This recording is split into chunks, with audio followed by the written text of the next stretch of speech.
नरेंद्र मोदी ने engineers day के मौके पर बिहार के इंजीनियर्स को देश में अव्वल बताया था, लेकिन बिहार के इंजीनियर्स इतने अव्वल होंगे इसका अंदाजा खुद प्रधानमंत्री को भी नहीं रहा होगा। नमस्कार, बिहार तक का खास चुनावी बुलेटिन देख रहे हैं आप और मैं हूं प्रेरणा। जिस पुल का उद्घाटन होना था, जिस पुल के उद्घाटन से वोटरों को साधने की कोशिश हो रही थी, वह पुल उद्घाटन से पूर्व ही टूटकर नदी में बह गया। बता दें कि इस पुल के टूटने के बाद किशनगंज का यह पूरा इलाका टापू में तब्दील हो गया है। पुल को बनाने में करीब 1.5 करोड़ रुपए खर्च हुए थे और सरकार चुनाव से पूर्व ही इसका उद्घाटन करने वाली थी, लेकिन पुल टूटने का यह पहला मामला नहीं है। गोपालगंज में 263 करोड़ का 70 घाट पुल उद्घाटन के 29वें दिन टूट गया। गोपालगंज में ही 509 करोड़ के बंगरा घाट सेतु का उद्घाटन से एक दिन पूर्व पहुंच पथ टूट गया। 1000 करोड़ की लागत से निर्मित तटबंध उद्घाटन वाले दिन ही टूट गया। ऐसे में सवाल उठना तो वाजिब है कि चुनाव से पूर्व सरकार केवल अपना रिपोर्ट कार्ड मजबूत करने में लगी है, वहीं वास्तव विकास नदी में डूब रहा है। प्रधानमंत्री ने शुक्रवार को बिहार में कई रेल परियोजनाओं का उद्घाटन किया, लेकिन इसके केंद्र में कोसी रेल महासेतु रहा। कोसी मिथिलांचल वासियों की मुश्किलें करीब 86 साल बाद हल हुई हैं। ऐसे में क्षेत्र में काफी खुशी देखी जा रही है। माना जा रहा है कि इसका सीधा फायदा बीजेपी को आगामी विधानसभा चुनाव में हो सकता है। फिलहाल कोसी प्रमंडल की सभी विधानसभा सीटों पर आरजेडी और जेडीयू का प्रभाव है। 2015 में बीजेपी यहां से केवल एक सीट जीत पाई थी। तो क्या रेल महासेतु के उद्घाटन के बाद कोसी प्रमंडल में बीजेपी के सूने स्टेशन पर वोट की रेल आएगी? प्रधानमंत्री नरेंद्र मोदी ने शुक्रवार को बिहार में कई रेल परियोजनाओं का उद्घाटन तो किया ही, साथ ही इसमें हुई देरी के लिए लालू प्रसाद यादव को जिम्मेवार बता दिया। प्रधानमंत्री ने कहा कि जब नीतीश कुमार और रामविलास पासवान रेल मंत्री थे तो इसके लिए कोशिशें की गई थी, लेकिन एक लंबा वक्त आया जब इस पर कोई ध्यान ही नहीं दिया गया।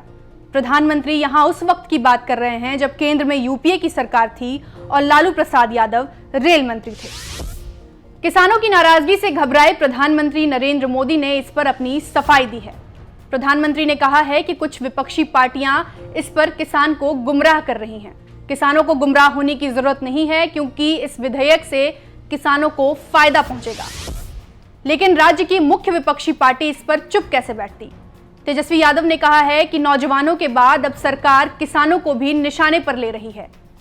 किसानों और नौजवानों को ये बात याद रखनी चाहिए और आगामी विधानसभा चुनाव में सरकार को उखाड़ फेंकना चाहिए। अब जानते हैं बिहार विधानसभा चुनाव से जुड़ी कुछ और जरूरी खबरें। सेवा सप्ताह के तहत बीजेपी के राष्ट्रीय प्रवक्ता संबित पात्रा आज बिहार पहुंचे थे। यहां प्रेस कॉन्फ्रेंस के दौरान उन्होंने आरजेडी पर जमकर निशाना साधा। संबित पात्रा ने कहा कि आरजेडी में दोनों भाइयों के बीच लड़ाई चल रही है। लालटेन में ना तेज बचा है और ना प्रताप। एक तरफ नीतीश कुमार का विकास है और दूसरी तरफ विपक्ष जेल में है। लालू यादव के बेटे ने अपनी ही पार्टी के नेता रघुवंश प्रसाद सिंह का अपमान किया है। उनकी तुलना एक लोटा पानी से की है। अब इसी एक लोटा पानी से राजद का तर्पण होगा। बिहार चुनाव के लिए चुनाव आयोग ने गाइडलाइन जारी कर दी है। इस गाइडलाइन के तहत प्रत्याशी 28 लाख रुपए से ज्यादा चुनाव प्रचार में खर्च नहीं कर सकेंगे।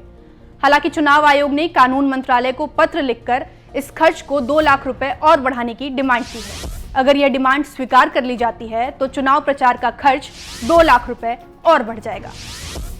जेडीयू ने तेजस्वी यादव पर डेटा चुराने का आरोप लगाया है। जेडीयू प्रवक्ता संजय सिंह ने कहा है कि तेजस्वी यादव अपनी बेरोजगारी हटाओ वेबसाइट पर जिन युवाओं को रजिस्टर करवा रहे हैं, उन्हें यह नहीं पता कि उन्हें गुमराह किया जा रहा है। तेजस्वी यादव इन युवाओं का डेटा इसलिए इकट्ठा कर रहे हैं ताकि आगामी विधानसभा चुनाव में इनका इस्तेमाल अपनी पार्टी और अपने प्रत्याशियों के लिए कर सके। अब बिहार चुनाव की खबरों के बाद वक्त हो गया है चुनाव चिरैया की चिचियाहट सुनने का। इधर प्रधानमंत्री नरेंद्र मोदी जब भी बिहार को देने वाले पैकेजों की घोषणा करते हैं, वह मुख्यमंत्री नीतीश कुमार की तारीफ करना नहीं भूलते। शुक्रवार को भी ऐसा ही हुआ। प्रधानमंत्री ने नीतीश कुमार की तारीफ करते हुए कहा कि नीतीश जी जैसे सहयोगी हों तो क्या कुछ संभव नहीं। अब प्रधानमंत्री द्वारा कही इस बात पर नीतीश कुमार की चुटकी लिए बिना आरजेडी कैसे रहती? आरजेडी ने अपने ट्विटर हैंडल पर लिखा, पीएम ने सही तो कहा, नीतीश जी जैसा विशेष डीएनए वाला सहयोगी हो तो क्या कुछ भी संभव नहीं। जिस भाजपा को 2015 के चुनाव में हराया उसको 18 महीने में चोर दरवाजे से लाकर सरकार में बैठा दिया और जिस भाजपा के साथ 2010 में बहुमत प्राप्त किया उसे 2013 में लात मार सरकार से बाहर फेंक दिया।